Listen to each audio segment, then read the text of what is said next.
UP में DGP की नियुक्ति के लिए आज यूपी सरकार की कैबिनेट बैठक में एक प्रस्ताव को मंजूरी दी गई है, जिसमें राज्य सरकार जो है वो हाईकोर्ट के रिटायर जज की अध्यक्षता वाली जो कमेटी है वो डीजीपी का चुनाव करेगी। यानी कि डीजीपी के नाम का जो पैनल है वो यूपीएससी नहीं भेजा जाएगा। इस पर हमारे साथ बात करने के लिए मौजूद हैं यूपी के ही पूर्व डीजीपी प्रकाश सिंह जी, जिन्होंने 1996 में सुप्रीम कोर्ट में याचिका दायर की थी यूपी पुलिस रिफॉर्म्स को लेकर के, और उसमें डीजीपी के चयन की भी बात कही गई थी। सर, सबसे पहले तो हम यही जानना चाहेंगे कि आपका पहला रिएक्शन ये जो आया है आज कैबिनेट में प्रस्ताव को मंजूरी मिल गई, कैसे देखते हैं आप? देखिए, राज्य सरकारें जो हैं 6 उनके लिए निर्देश थे सुप्रीम कोर्ट द्वारा।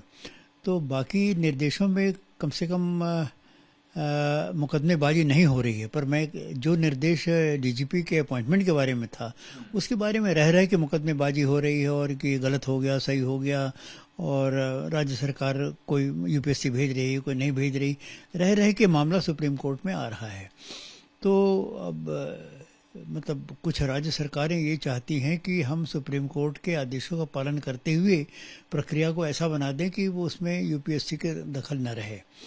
क्योंकि देखिए, सुप्रीम कोर्ट का जो जजमेंट था उसमें एक प्राविधान ये था कि यह निर्देश तभी तक लागू रहेंगे जब तक कि राज्य सरकार या केंद्र सरकार इस विषय में अपना अलग अधिनियम नहीं बना लेते हैं। तो कई सरकारों ने अपने अधिनियम बना लिए हैं, अपने अलग अलग पुलिस एक्ट बना लिए हैं। उन्होंने तो पूरा पुलिस एक्ट ही बना लिया है। उत्तर प्रदेश ने, पंजाब ने, उत्तर प्रदेश ने की बात अभी करें, उत्तर प्रदेश ने पूरा पुलिस एक्ट तो नहीं बनाया है, पर उन्होंने केवल डीजीपी से नियुक्त संबंधित ऐसा लगता है कि एक बिल बना लिया है। मैंने तो केवल प्रेस नोट देखा है उसका। तो बिल बना लिया है, और अगर वो पास हो जाता है, और शायद कैबिनेट ने मंजूरी दे दी है, तो अगर बिल बन जाने की हालत में आप सुप्रीम कोर्ट की मॉनिटरिंग से बाहर हो जाते हैं, और सुप्रीम कोर्ट द्वारा जो निर्देश है वो लागू नहीं होता। क्योंकि सुप्रीम कोर्ट ने खुद ही कहा था कि ये निर्देश तभी तक है जब तक कि इस संबंध में कानून राज्य सरकार अपना नहीं बना लेती है। अब ये जो इन्होंने बनाया है इस समय, जो भी हमने देखा है, इन्होंने कोशिश ये की सुप्रीम कोर्ट के जो समय समय पे निर्देश जारी हुए हैं उसको शामिल करते हुए। क्योंकि अब मैंने पढ़ा कि एक पैराग्राफ में जैसे उन्होंने लिखा है कि कौन अधिकारी डीजीपी के पद के लिए उपयुक्त समझे जाएंगे, तो उन्होंने जो सुप्रीम कोर्ट ने जो गाइडलाइंस दी थी पूरा का पूरा उन्होंने वैसे ही लिख दिया है, हिंदी में ट्रांसलेट करके। फिर सुप्रीम कोर्ट के गाइडलाइंस में ये भी था कि किन हालात में डीजीपी को 2 साल से पहले हटाया जा सकता है। वहाँ भी उन्होंने पूरा पैराग्राफ जैसा का सुप्रीम कोर्ट के आदेश में था उसे हिंदी में ट्रांसलेट करके। पूरे प्रस्ताव को कैसे देखते हैं? हाँ, और फिर इन्होंने एक जो 6 महीने वाला प्राविधान था कि आप अधिकारी का 6 महीने कम से कम 6 महीने का टाइम होना चाहिए, वो भी उन्होंने मान लिया है। ये सब बातें मतलब उन्होंने इस प्रस्ताव में सुप्रीम कोर्ट के निर्देशों का अनुपालन करते हुए केवल यूपीएससी की भूमिका को दरकिनार कर दिया है। यूपीएससी का एक प्रतिनिधि जरूर उन्होंने जो चयन समिति है उसमें रख लिया है, पर जो यूपीएससी अभी तक जो एक्सरसाइज करती थी, पैनल बनाती थी, वो उन्होंने हटा दिया है। तो कैसे देख रहे हैं? यूपीएससी के जो स्टेक था वो हटा दिया है सरकार ने। मैं समझता हूँ कि इन्होंने प्रोसीजर को सिंप्लीफाई किया है, और ये तरीका भी अच्छा चलना चाहिए, ये जो इन्होंने बनाया है।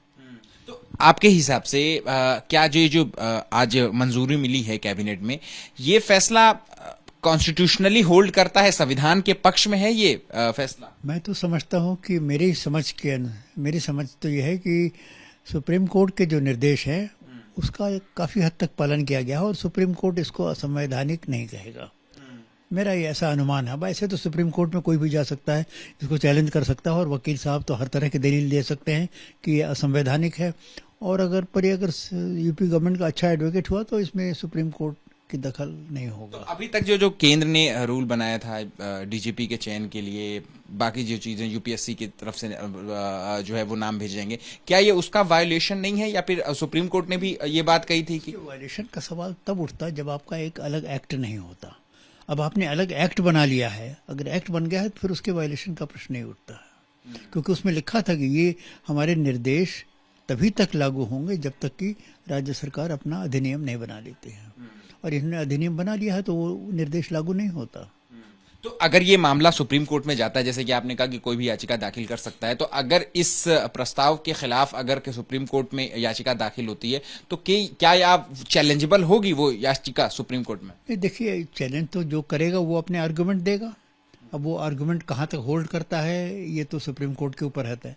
पर मेरा खुद का अनुभव यह है कि मैंने पिछले 25-26 साल में 4 बार कंटेम्प्ट नोटिसेस बनाई, और मैंने ये हमेशा ये लिखा कि ये स्टेट, 4 स्टेट या 5 स्टेट समय समय पे जैसा अभी स्थिति थी, ये स्टेट बहुत ज़्यादा आपके निर्देशों का उल्लंघन कर रहे हैं।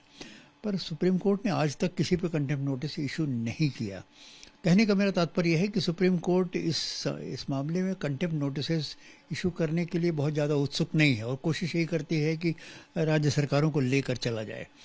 तो मैं नहीं समझता कि सुप्रीम कोर्ट इसको अपने आदेशों का उल्लंघन मान के इसमें कोई कंटेम्प्ट नोटिस इशू करेगी। मतलब चैलेंज किया जा सकता है? तो देखिए, कुछ भी किया जा सकता है। वकील तो उसको तो अपने फीस चाहिए, आप जो चाहिए उसको चैलेंज करने के लिए वो खड़ा हो जाएगा। पुलिस रिफॉर्म को लेकर के आपने जो याचिका डाली थी, आपकी अगर उस याचिका पे बात करें तो उसमें आपने डीजीपी के चयन की भी आपने उसमें रिफॉर्म्स की बात की थी। तो उस लिहाज से आपने जो सुझाव दिए थे, क्या उसके बाद जो इस तरीके के सुधार आज हुए हैं उसका स्वागत करते हैं या फिर और कुछ बेहतर किया जाए? मुझे तो इसमें कोई आपत्ति नहीं है, मैं यही कहूँगा, कोई आपत्ति नहीं है। और ये भी एक सिंप्लीफाइड प्रोसीजर है, और मैं खुद बहुत दिनों से सोच रहा हूँ, और मैंने इस संबंध में एक इंटरिम एप्लीकेशन भी सुप्रीम कोर्ट में डाल रखी है कि जो सुप्रीम कोर्ट के जो निर्देश थे डीजीपी के चयन के बारे में, उन पर पुनर्विचार की आवश्यकता है।